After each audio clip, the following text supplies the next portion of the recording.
feel about being a member of the Information Society? That's a difficult question because I didn't know we were in the Information Society.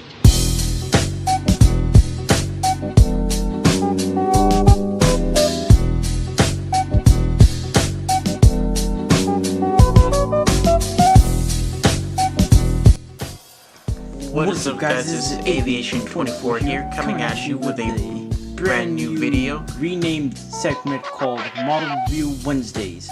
So yeah, for this week's Model Review Wednesday, we have two rare planes. One of them is customized, one of them was just bought today at the time of this recording. So yeah, without further ado, let's get started here. So we're gonna focus on the plane that's been customized right in front of us.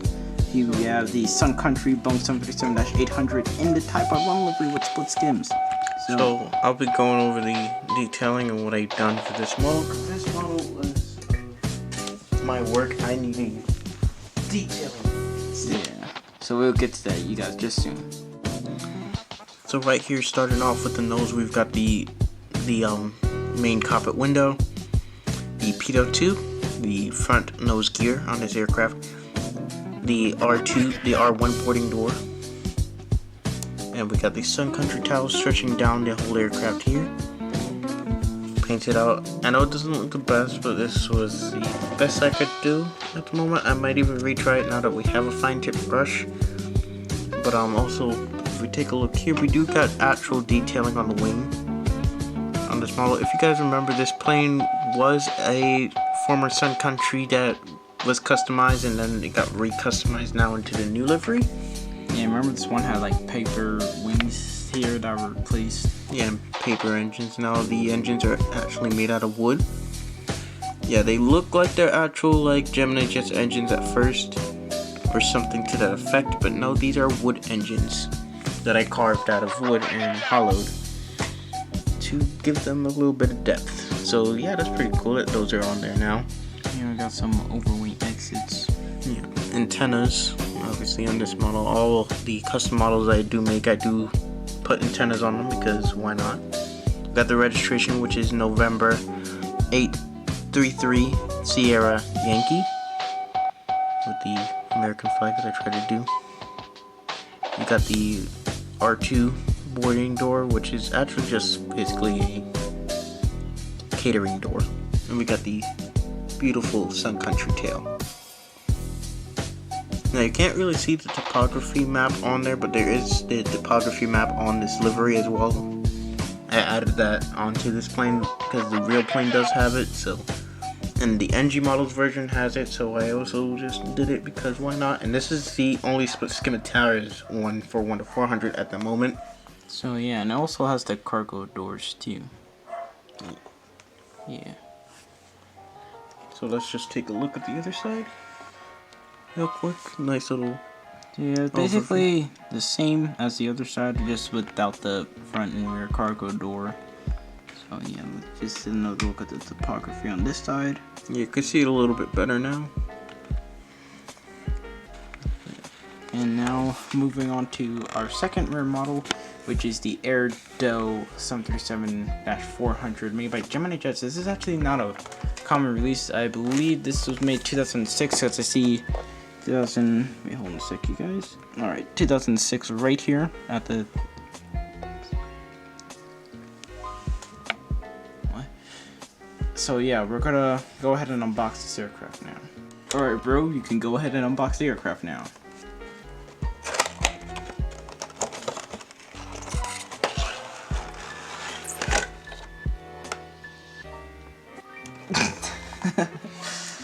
To think about where I wanted to put it, guys.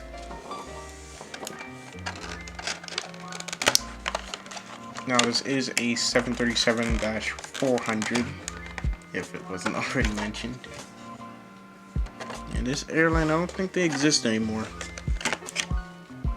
But we will explain why this aircraft is here. Well, my brother will explain why this aircraft is here. Alright, you want? Okay, so we're gonna take a look over here at the first look of this aircraft. It is quite a small 737. It's not as small as I expected it to be. I thought it would be a lot smaller compared to like 800. I mean, like we have like two right here. Like here's the dash 800 compared to it.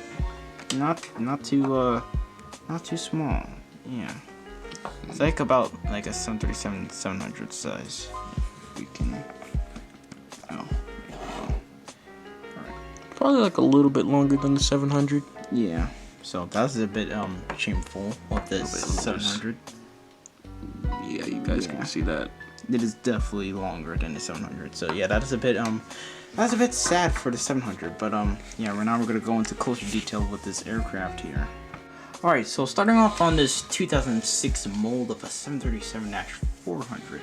So yeah, we don't really have any nose cone detail here, so we just have the cockpit windows here along with some pitot tube decals. Some more. Are you gonna yawn? That's what I thought. Anyways, we have some more pitot tube decals here. We have these little eyebrow windows too. I almost forgot to mention those. We got the gear. We got the L1 boarding door along with some Japanese writing. I believe that could be saying Erdo in Japanese. I'm not too sure. Or it could be saying Hokkaido International Airlines. I hope I didn't butcher that name, but that's how I'm going to pronounce it. Hokkaido. Hokkaido. Hokkaido,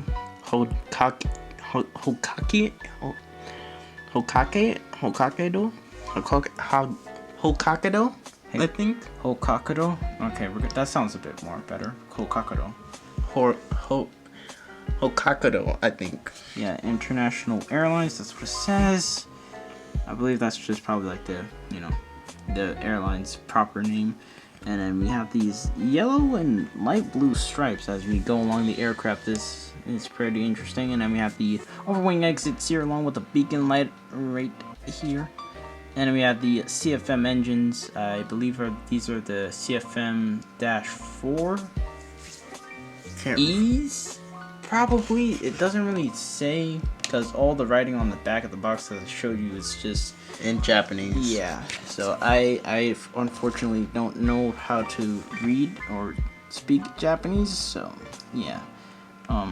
But we have the red dot on the wing here. Pretty cool. The Japanese flag. Yeah, that's for the Japanese flag because I mean the Japanese flag is literally a white background with a red dot. Just a simple flag, not too complicated, and that's what I like about it. Not like the American flag. Yeah, because some countries are just hard to do their flags. And then we have I believe this says Erdo. This is probably definitely saying Erdo in Japanese. And we have the registration here, which is Juliet Alpha 391 Kilo with the Erdo tail. Now, as you can tell, these older 737 molds, they're actually quite interesting because it's not like properly in, so like you do get a little like it's like poking out of the main fuselage. So that's quite a bit interesting on how they did it then. I mean, I think they improved on that, but I don't know, bro. I don't know what you pointed out before that about the tail. Oh, well, if you look at the tail actually head on. So let's look at the tail like that. So if you can look at it, it's kind of flat looking. But now if we take a 737-800 with a newer mold, you can see that it does get thinner as it comes to the front here, and it's a little bit wide. Okay, yeah. So it's like a little bit more depth, I guess, to it. Yeah, so Gemini just has improved on some aspects on their latest models, in terms of like looks and detailing. So yeah, come on guys, don't keep on hating on them, okay? They're trying, partially. But and then we have the R2 boarding door here. So yeah, and then we have the horizontal stabilizers, which are actually yeah, these are actually separate pieces. So they're kind of like they're like the latest gen 737s for Gemini, I believe. We haven't really got many Gemini Jets aircraft as of 2020. So you can't really tell you if they're the same. So yeah, we're gonna flip the aircraft.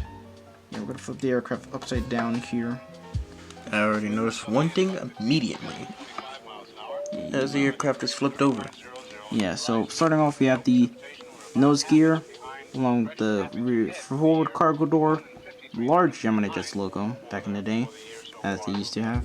Also, I want to just add in, if you guys notice, with the one wing piece, not only can you tell that this is one whole giant wing piece, but it's two-toned. If you could see that this is actually a different color white than the fuselage. Yeah, so that is actually quite interesting. And then moving on, we have the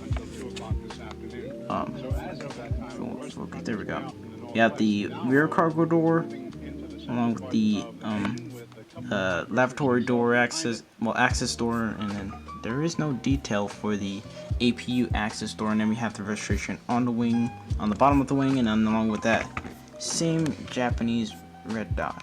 You also forgot the anti-tail strike. Oh yeah, this aircraft does require it since that is a bit longer than the 737-400. And also I forgot to add, there is the registration on this side of the wing, of the wing.